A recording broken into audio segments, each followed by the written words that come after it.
mga gabay at payo ng ating Panginoong Diyos sa panahon ng makabagong henerasyon. So isa-isahin po natin to. Ano po ba ang ipinapayo? Ano po ba yung gabay ng Diyos sa panahon po natin ito na nandun tayo sa tawag nating makabagong henerasyon? Number 1 po dyan, piliin natin ang karunungan po ng Diyos kaysa sa impluwensya ng sanlibutan, kaysa impluwensya ng mundo. Now, pagka binalanse po natin, bakit kinakailangan nating piliin yung karunungan ng Diyos kaysa yung impluwensya ng sanlibutan?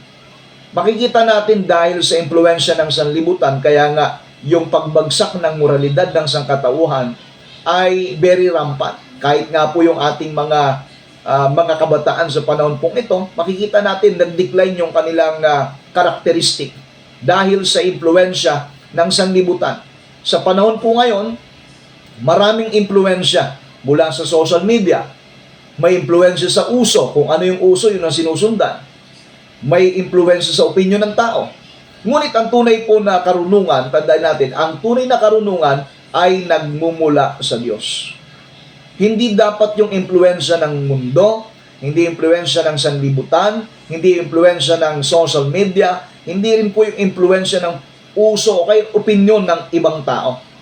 Minsan po kasi, dahil sa opinyon ng ibang tao, naapektuhan yung isang tao na hindi kumilos, hindi gumawa ng naayon sa kaniyang nais because of the opinion of others. Kaya nga, unang payo sa atin ng Biblia, ng ating pong Panginoong Diyos, piliin po natin ang karunungan ng Diyos kaysa yung impluwensya ng sanglibutan. Tingnan natin ang sinasabi ng Kawikaan, chapter 4, verse 7. Ito po ay sa translation ng Biblia. Karunungan ay siyang pinakapangulong bagay. Tingnan niyo po, ang karunungan daw po, ang karunungan, pinakapangulong bagay, pinakapangunahing bagay. Kaya't magpakarunong ka. Oo, sa buong iyong tinatangkilik ay kumuha ka ng kaunawaan. Kaya nga, dito ipinapakita ng talata kung gaano po kahalaga yung karunungan na galing sa ating Panginoong Diyos dahil siya po yung nagbibigay nito Proverbs 2 verse 6, For the Lord giveth wisdom, out of His mouth cometh knowledge and understanding. Sapagkat mula sa Panginoon, siya nagbibigay ng karunungan, mula sa kanyang bibig lumalabas ang kaalaman at pagkaunawa. Now, pag pinag-usapan po natin itong pagpili ng karunungan ng Diyos, ibig pong sabihin nito, manalangin po tayo bago tayo gumawa ng mahalagang desisyon. Huwag nating hayaan tayo po'y gagawa ng desisyon na bunga ng ating, bunga ng ating biglaang naisipan lang. Kapag ang isang tao, ang isang nakakilala sa Panginoon, bago po siya magdi-decide, andun yung kanyang panalangin. Alam po ninyo, andun yung guide ng Diyos Andun po yung guide ng Panginoon kapag ipinagpipray mo, hindi ka nagpapadalos-dalos, hindi ura-urada, kundi ipinapanalangin mo muna bago ka gumagawa ng mahalagang desisyon. Ang nagiging conflict po ngayon, dahil sa meron pong mahalagang desisyon na gagawin at binadali, ang nangyari, nagkakamali kasi may kasabihan ang nagmamadali, madalas magkamali.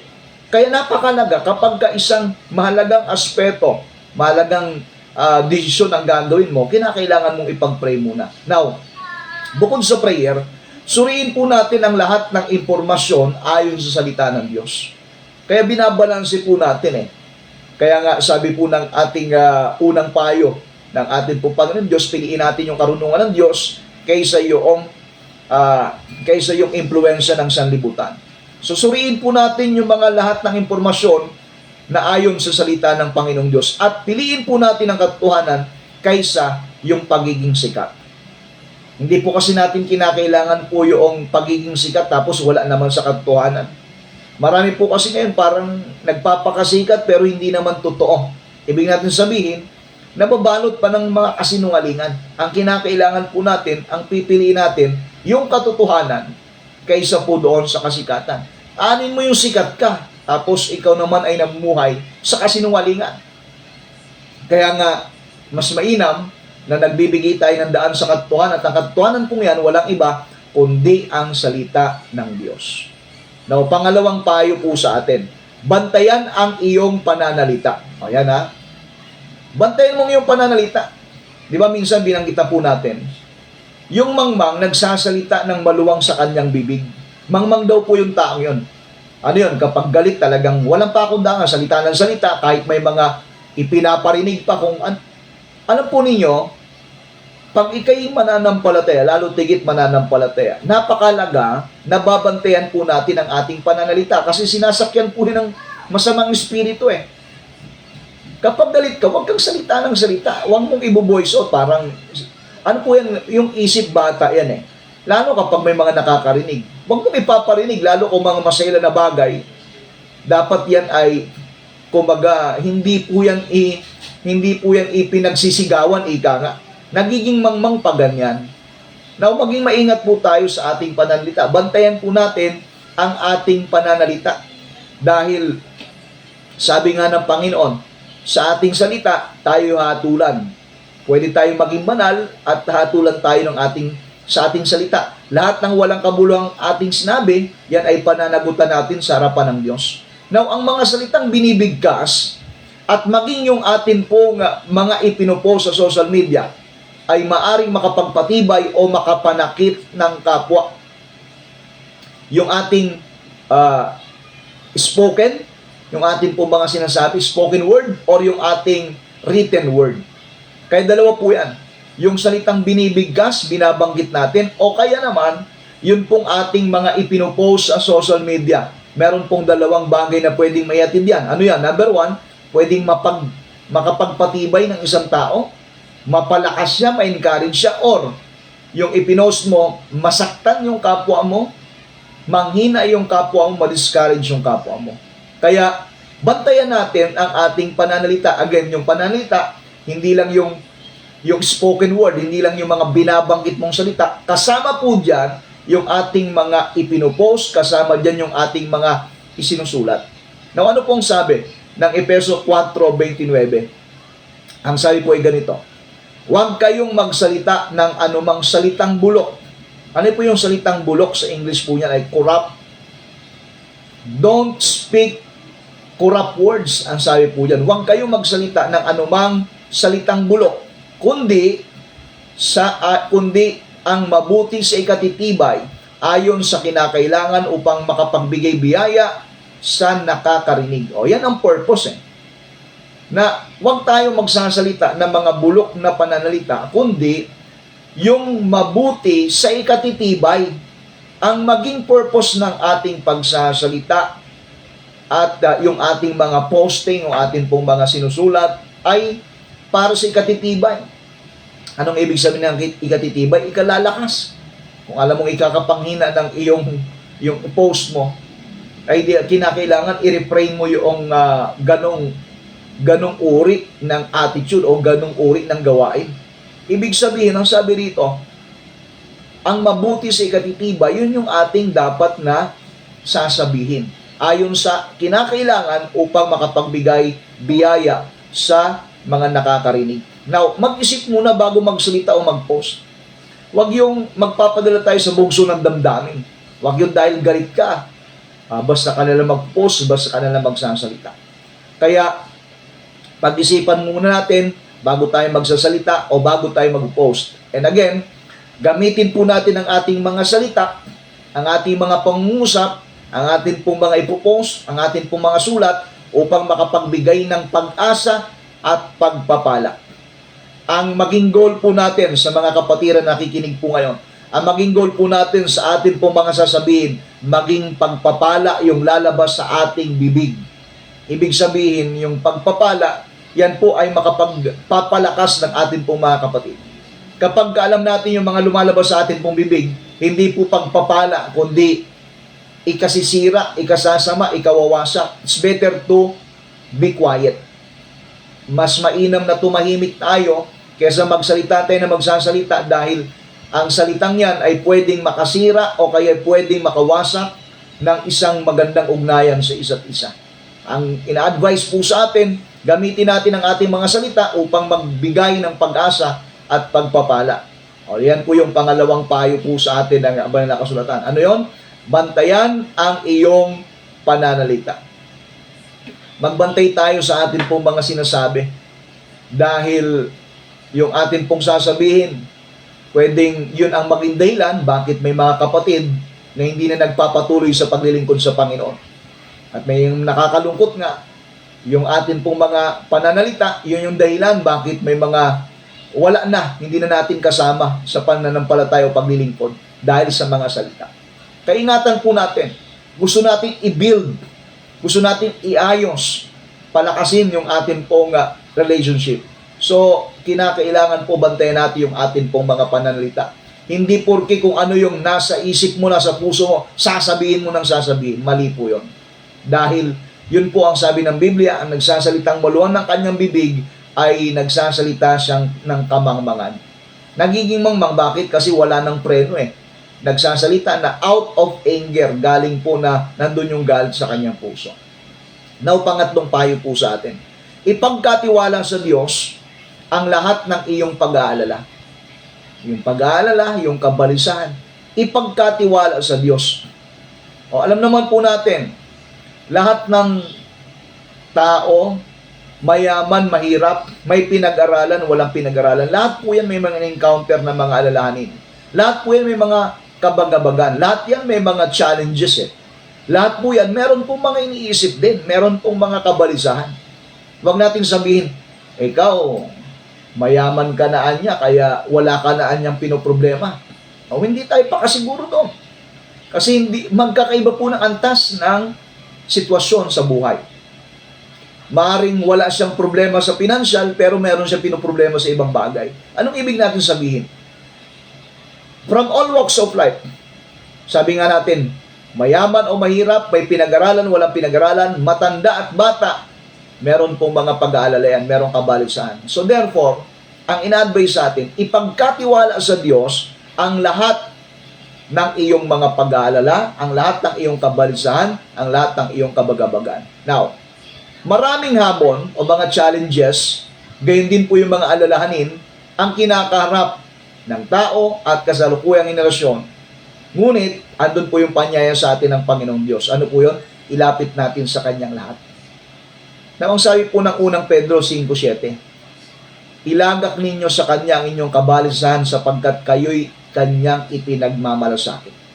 Cast your cares upon Him, for He careth for you. Ilagak natin. Andun po yung panyaya sa atin ng Panginoon. Ipagkatiwala natin sa Panginoon. Dahil bago pa man dumating yung ating kabalisahan, bago pa man dumating yung problema na pinoproblema natin sa ngayon, andyan na po yung salita ng Panginoon, nauna na yan eh. Bakit nauna? Kasi alam ng Panginoon, meron tayong ma-encounter na mga iba't ibang mga challenges. Alam ng Panginoon, meron kang mga ma-encounter na mga iba't ibang alalahanin na kung saan, andyan na kagad yung sinabi ng Panginoon, sabi ng Panginoon, ilagak ninyo. Ang alin? Ang inyong kabalisahan sapagkat kayo'y Kanyang ipinagmamalasakit. O, ilagak natin sa Kanya. Now, pag pinag-usapan natin paglagak, of course, yung atin pong pananalangin at pagtitiwala sa Kanya. Now, pag tayo po'y naglagak ng tiwala sa Kanya, pagka ibinigay natin, ipinagkatiwala natin sa Panginoon, ibig sabihin po niyan, simulan at tapusin natin ang bawat araw sa panalangin. Yan. Simulan at tapusin natin ang bawat araw sa panalangin. Anong ibig kong sabihin? Mamaya, matutulog tayo, di ba? Tatapusin natin yung buong maghapon sa panalangin. Bukas, sisimulan natin yung ating araw sa panalangin. Kaya maging bahagi po yan ang buhay natin. Maging, maging motto natin. Yan. Maging motto, pwede yung i-type dyan. Maging motto natin, ano motto? Simulan at tapusin ang bawat araw sa panalangin. Start and finish the day with prayer. Magpapasimula ka, mananalangin ka. Tatapusin mo yung araw, mananalangin ka. Ibig sabihin, pagising mo sa umaga, bago ka gagawa ng anumang mga gawain, manalangin ka muna. Sa gabi, kahit anong pagod mo, bago mo tapusin yung buong maghapon, kasi yung tatapusin mo yung buong maghapon, magpapahinga ka na. Bago ka magpahinga, manalangin ka. Alam po ninyo, napakaganda, ang sarap sa pakiramdam po niya. Sinimulan mo yung araw sa panalangin at tinapos mo yung araw sa panalangin. Magtiwala ka sa Diyos kahit o kaya kahit may mga pagsusubok, magtiwala ka sa Diyos. Kaysa magpadala ka sa takot at pag-aalala, magtiwala, ipagkatiwala mo sa Panginoong Diyos. Now, pang-apat na payo sa atin. Ano yung pang-apat? Maging matalino sa pagpili ng mga kaibigan. Sa atin pong kasalukuyang henerasyon, napakalaga pong payong ito. Maging matalino, maging maingat sa pagpili ng mga kaibigan. Bakit? Kasi malaki ang impluensya ng ating mga kasama sa ating pag-uugali at pananampalataya. Kung sino yung palagi mo nakakasama, definitely mahawaan ka niyan. Kasi nga, hawa-hawa po lalo po yung attitude. Ang sabi po ng unang Korinto 15:33, huwag kayong padaya. Ang masasamang kasama ay sumisira ng magagandang pag-uugali. Kaya pag alam mong hindi maganda at hindi mabuting impluensya yung kaibigan mo ngayon, iwasan mo na yan. Dahil ibubunsod ka niyan sa kapamakan. Dahil ang sabi ng Biblia, huwag kayong padaya. Don't be deceived, huwag kang magpadaya. Anong sinabi? Ang masasamang kasama ay sumisira sa magagandang pag-uugali. Pag masamang kasama, huwag mong panginayangan yan. Kumbaga, ibubulid ka yan sa kapamakan. Maliban na lang kung yung masamang kasama mo, naakay mo, papunta sa kabutihan. Bibihira po yun Kumbaga, minsan yung mabuti ang naakay sa masama. Kung ang purpose natin, kung ganun kakatatag, katibay, maakay sa Panginoon, well, that's good. Pero tandaan mo, ang masasamang kasama sumisira ng magandang pag-uugali. Kaya kung alam mo masama yung kanilang mga ginagawa, hindi ka dapat makisama doon sa kanilang maling gawa. Kung nais mo silang maakay sa pananampalataya at paglilingkod sa Panginoon, huwag mong gawin yung kanilang masamang ginagawa. Ipakita mo yung mabuting halimbawa sa kanila upang sila ay maakay mo sa pananampalataya. Ngayon, maging matalino sa pagpili ng mga kaibigan. Piliin natin yung mga kaibigan. Pwede ka namang mamili Huwag mo sabihin wala kasing choice Mayroong choice. Pag alam mong hindi magandang impluensya, tandaan mo yan, ibubulid kayo sa kapamakan. Piliin po yung mga kaibigang maglalapit sa iyo sa Diyos. Kaya salamat po sa Panginoon kapag meron kayo nakatagpo na mananampalataya, meron kayo naging kaibigang pastor, yan po ay ibinigay ng Diyos sa inyo. Regalo po ng Diyos yan. Yan po yung mag-guide sa atin. Na kung saan may mga pagkakataon minsan na yung kanilang mga sinasabi, may mga pagkakataon tila baga masasaktan ka dahil ikinokorek ka. Pero yan po ay bahagi ng pag-ibig ng Diyos na nais kang mapabuti. Kasi nga, gusto ko mailapit sa Diyos. Lumayo sa mga samahang nagtutulak sa paggawa ng kasalanan. Lumayo ka dyan kapag yung samahan, yung iyong brotherhood or yung so-called fraternity, yung grupo. Kapag yung grupo na yan ang tutulak sa paggawa ng kasalanan, layuan mo yan. Dahil ipapahama ka niyan. Yan po yung payo na kung saan dapat nating maintindihan, lalo po sa atin po mga kabataan sa panahon ito. Piliin ninyo yung inyong kaibigan, piliin ninyo yung inyong mga kabarkada. Hindi po lahat ng dumarating sa buhay ninyo ay bigay ng Panginoon. Minsan, mga pain ng kaaway para ikaw ay pahabak. Kaya piliin yung inyong mga kaibigan. Panglimang payo, gawin ang lahat ng may sipag at katapatan. Ito yon. Ito yung nakikita natin ngayon. Hindi naman po natin lalahatin, pero most probably, ito yung nagiging kulang sa atin pong bagong henerasyon ngayon. Yung sipag at katapatan. Yung kasipagan. Minsan, yung sipag na lang, sipag sa mga social media, games, mga master pagdating sa mga games, pero pag sipag sa gawaing bahay o kaya sa gawaing ibang gawain, nagtuturuan. Now, ito yung payo sa atin. Gawin ang lahat ng may sipag at katapatan. Ang bawat gawain ay dapat gawin na parang sa Panginoon natin ginagawa, hindi sa tao. Ano pong sabi ng Colosas 3:23? Anumang inyong ginagawa ay inyong gawin ng buong puso na gaya ng sa Panginoon at hindi sa mga tao. Ang iyong gawin mo ng parang sa Panginoon. Halimbawa, kung ikaw ay miyembro ng isang organization sa church o kaya meron kang church na kinabibilangan. Kapag ikaw ay naatasang maglinis sa church, gawin mo yung best mo ng paglilinis. Huwag naman yung nagwalis ng bara-bara lang. Nagwalis, andun may mga alikabok pa, may ibigay ninyo yung best ninyo. Sabi po yung gawin ang lahat ng may sipag at katapatan. Dahil mas maganda, di ba, pagka nandoon, pagpasok makita, wow, ang linis, ang ganda naman. Kumbaga, glory to God. Pero yan ay bunga ng kasipagan at katapatan ng mga naglinis niya. Now, ano po yung point natin? Ang point natin, ang ipinapayo sa atin ng Bible, gawin ang lahat ng mga bagay na merong kasipagan at katapatan. Alam po niyo yung kasipagan at katapatan, maging tapat sa trabaho, maging tapat sa paaralan, maging tapat sa tahanan. Kung ikaw ay may trabaho, well, purihin ng Panginoon, may trabaho ka. Alam po ba ninyo, may mga taong walang trabaho, nag-a-apply, nagsusumikap pagkaroon trabaho, walang trabaho. Pero kung may trabaho, pagsumikapan mo, magsipag ka sa trabaho mo. Ibig sabihin, ipakita mo na ikikarapat dapat yan sa trabaho mo. Huwag yung parang parang nagtrabaho ka, parang ikaw yung bossing. Now, maging tapat sa trabaho, maging tapat din sa paaralan. Pumasok sa tamang oras, gawin nyo ang mga assignment, huwag kung kailan yung malapit na yung deadline, saka nagkukumahog na gawin yung project. Ang haba ng panahon, binigyan ng 2 weeks. Binigyan 2 weeks para ayusin yung project. Gagawin, 1 araw na lang bago yung deadline. O, tingnan mo, yan yung dapat na ma-correct. Maging tapat sa trabaho, maging tapat sa paaralan, maging tapat sa tahanan. Kahit sa tahanan, maging tapat. Yung simpleng paghuhugas ng plato, gawin naman ang may kaayusan. Huwag yung bara-bara ika nga. Tapos, sa loob ng tahanan, matutong maglinis, matutong magwalis kahit hindi inutusan. Ibigay yung best ng maging tapat doon sa lugar kung saan ka naroon.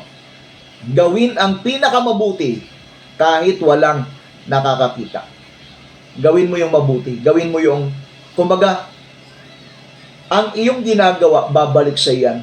Kasi yan po ay kalintulad ng prinsipyo, kung ano ang iyong iniasik, yun din ang iyong anihin.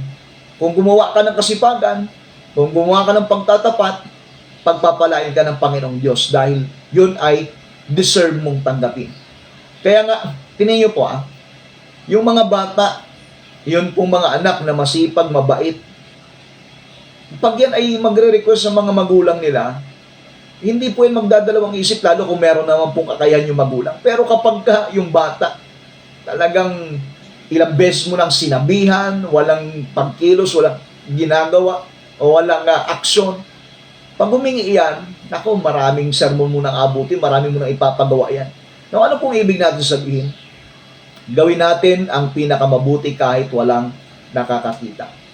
Now, pang-anim na ina-advise po sa atin ng Panginoong Diyos sa pamagitan po ng banal na kasulatan sa atin po makabagong henerasyon. Pang-anim na advice, matutong magpatawad. O yan, mahalaga po ito. Ang pagpapatawad ay tanda ng pag-ibig at biyayang natanggap natin mula sa Diyos. Matutong magpatawad. Sa panahon po natin ito, grabe po yung sitwasyon natin na para bagang nagtatanim na ng saging, puno ng saging, o kaya nagtatanim ng kawayan, na hanggat buhay yung puno na yan. Hindi naalis yung sama na loob, hindi marunong magpatawad. Ang sabi po ng Efeso 4:32, at magmagandang loob kayo sa isa't isa, mga mahabagin, na magpatawaran kayo, gaya naman ng pagpapatawad sa inyo ng Diyos kay Kristo. Sa henerasyon po natin ito, sa bagong lahi natin ito, sa new sets of generations, napakalaga nung matuto tayong magpatawad sa tunay na kahulugan nito. Magpatawad. Dahil hanggat hindi ka nagpapatawad, pinapahirapan mo yung sarili mo. Yung bigat nasa sayo eh. Dahil yung sama ng loob, yung galit, yung tampo, hinanakit, nasa loob mo eh. O, nagtanim ka ng galit, nagtanim ka ng sama ng loob. Mabuti sana kung itinanim mo yung galit doon sa taong kinagagalitan mo. Hindi eh. Diba? Saan mo itinanim yung sama ng loob, yung galit? Sa puso mo. Ikaw yung talo, ikaw yung lugi. Hindi ka makatulog ng maayos dahil andun yung puso mo, galit. Yung tao na doon ka nagagalit, ang himbi ng tulog, ikaw hindi makatulog na maayos kasi hindi ka marunong magpatawad. Sa generation po natin ito, ina-advise sa atin, matutong magpatawad. Huwag hayaang manatili ang galit sa ating puso. Dahil alam po natin yung inuturo sa atin ng Panginoon. Kung nais natin tayo patawarin ng Panginoon, matuto tayong magpatawad. Dahil nagiging selfish kapag gusto mong patawarin ka ng Diyos, pero ikaw naman hindi marunong magpatawad. Unfair po yun. Kaya nga, ina-advise po sa atin ng banal na kasulatan, matuto po tayong magpatawad. Huwag hayaang manatili ang galit sa ating puso. Magpatawad tulad ng pagpapatawad ng Diyos sa atin. Huwag nating hayaan yung galit, yung sama ng loob, na nandyan po yan nakabaon sa atin. Tandaan mo, hindi ka mapapanatag pag nandyan. Bunutin mo yan, isuko mo sa Panginoon, matuto magpatawad. Dahil ikaw ang lugi na. Now, pang-pitong advice po sa atin ng Panginoong Diyos sa pamagitan ng banal na kasulatan. Unahin ang Diyos sa lahat ng mga bagay. Unahin po natin ang Diyos. Alam po yung nakakalungkot sa panahon po natin ito, dahil kung kailan na po wala nang mapuntahan, kung kailan kumbaga nasukol na ika nga, wala nang choice, wala nang mapuntahan, saka na lumalapit sa Diyos. Sa generation po natin ito, ang nangyayari, ang Panginoon, yung nagiging last resort, salit na siya yung ating priority. Siya yung nagiging last option, instead na siya po yung maging priority. Alam po niyo, yan po yung nagiging conflict. Dahil ang itinuturo sa atin ng Bible, unahin natin ang Diyos. Ang nakakalungkot, nagiging, kumbaga nagiging huli na ang Panginoon. Na kapag wala ng ibang malapitan, wala nang mapuntahan, kung kani-kanino na pumunta, kung sino-sino nang tinawagan, lahat na bigo, saka maalala ang Panginoon, saka lalapit sa Panginoon. Maling prinsipyo. Now, kapag ang Diyos ang una sa ating buhay, tandaan niyo po ito, siya ang gagabay sa ating landas. Sabi nga ng Matthew chapter 6 verse 33, "But seek ye first the kingdom of God and His righteousness, and all these things shall be added unto you." Ano yung first? The kingdom of God and His righteousness. Seek Him first. God first. Unahin po natin Diyos. Ano yung pangako? Seek ye first the kingdom of God and His righteousness, and all these things. Ano yung things na tinutukoy po roon? Yung ating primary needs. All these things shall be added unto you. Itong mga bagay nito ay pawang idaragdag sa inyo. O ngayon, kapag binaliktad natin, kapag hindi natin inuna ang Panginoon, di ba pag inuna ang Panginoon, idaragdag niya yung ating pong mga pangangailangan. Ngayon, kapag hindi mo inuna ang Panginoon, ipinahuli mo, imbis na idadagdag, pabawas po yan. Kasi ang ginamit po na word sa English, shall be added unto you if you seek first the Lord. Pero if you would place God in last, kapag ipinahuli mo ang Panginoon sa buhay mo, ang mangyayari po niyan, imbis na addition, magiging subtraction. Ibabawas ng Panginoon O tinan niyo po ito. Unahin natin ang Panginoon. Kumbaga, prayer meeting. Sa prayer meeting, lalo kapag nandiyan ka lang naman sa bahay niyo. Ang lapit-lapit mo nandiyan ka sa bahay niyo, may prayer meeting, tutulog-tulog ka lang dyan. 2 oras lang. Tapos, ang lakas mong loob na humingi sa Panginoon, kailangan ko po ng blessing ka. Hindi mo naman pinapriority ang Panginoon. Kaya, hanap buhay ka ng hanap buhay, talagang, kumbaga, hirap na hirap ka dahil mali ang pamamaraan. Hindi mo pinapriority ang Panginoon. I-priority natin ang Panginoon. Challenge natin ang ating sarili na priority ang Panginoon. Maglaan ng oras sa panalangin at pagbabasa ng Biblia araw-araw. Isangguni po natin sa Diyos ang bawat plano at desisyon. Kaya nga, ito po yung napagandang advice po sa atin ng Panginoon. Unahin niyo ang Panginoon. Unahin natin ang Panginoon. Unahin natin siya sa lahat ng mga bagay. Before anything else. Kasi nga, tingnan niyo po siya po yung source ng lahat ng mga bagay. Ang nangyayari kasi, ang hinahabol natin yung blessing, di po ba? Yung blessing. Ang problema, nakakalimutan natin yung source ng blessing. Sino ba yung pinagmumula ng blessing? Ang Diyos. Now, kapag ang Diyos ang pinagmumula ng blessing at hindi mo siya priority, pwede niyang i-divert yung blessing, ibigay sa iba na inuuna ang Diyos. O, tinampo ninyo ha. Kaya nga, it's time for us na unahin po ang Diyos. Kapag araw na para sa Panginoong Diyos, ibigay natin. Ibig nga sabihin, pag araw ng pagsamba, sumamba ka sa Panginoon. Huwag mong i-compromise yan. Kaya nga, challenge ko po yung mga kapatiran, pagka araw na para sa Panginoon, huwag kayo makipag-transaksyon. Huwag ka mag-transact pag araw ng pagsamba. Tapusin muna yung panambahan bago mo i-transact yung bagay niya. Bakit? Kasi nga, pwedeng higit pang pagpapala ang ibigay sa ng Diyos kaysa yun sa transaction mong yan. Minsan yung transaction mo, kahit gaano pa kabuo yan, pwedeng mag-collapse yan eh. Pwedeng hindi mangyari yan. Kasi nga, ang Diyos, ang source eh. He is the source of everything. Huwag mong i-after yung blessing, i-after mo yung blesser. Ang habulin mo, yung source. Huwag lang yung blessing itself. Kasi ang blessing, may hangganan po yan, may maubos yan. Pero kapag ikaw ay nakakonect ng maayos sa source, ang Diyos, tuloy-tuloy po yan. Kaya sabi ni Paul "But my God shall supply all your needs according to His riches in glory in Christ Jesus." Diba? Siya po yung magsusupply ng ating pong mga pangangailangan. Kaya, unahin natin ang ating pong Panginoong Diyos. Panguling advice po sa atin, maging ilaw sa iyong kapwa. Bilang mga mananampalataya, tinatawag tayo maging mabuting halimbawa saan man tayo naroon. Be a good example. Lumiwanag kayo.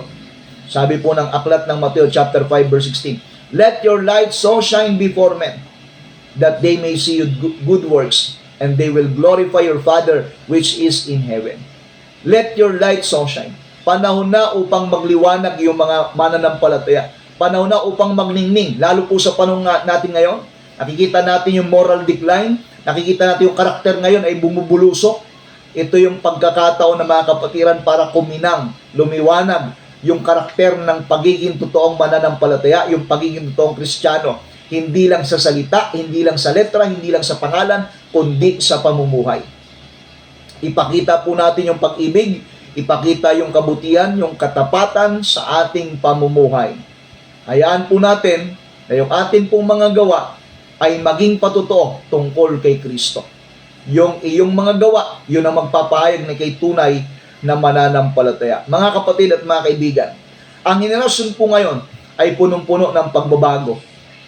At makikita natin ngayon para po bagang nag-aapuap tayo.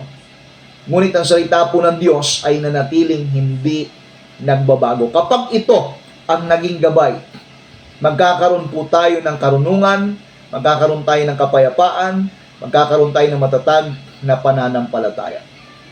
Joshua chapter 1 verse 8. Ang aklat nito ng kautusan ay huwag mahiwalay sa iyong bibig, kundi yung pagbubulayan araw at gabi upang iyong masunod ang lahat ng nakasulat dito, sapagkat kung magkagayoy pagiginhawain ng iyong lakad at kung magkagayoy magtatamo ka ng mabuting kawakasan, kung magkagayoy magtatagumpay ka. Nandito po sa salita ng Panginoon. Sa pagsunod sa salita ng Panginoon ang tunay na katagumpayan. Mabuhay ng ayon sa kanyang salita. Lumakad ng may karunungan, maging ilaw sa henerasyon ito.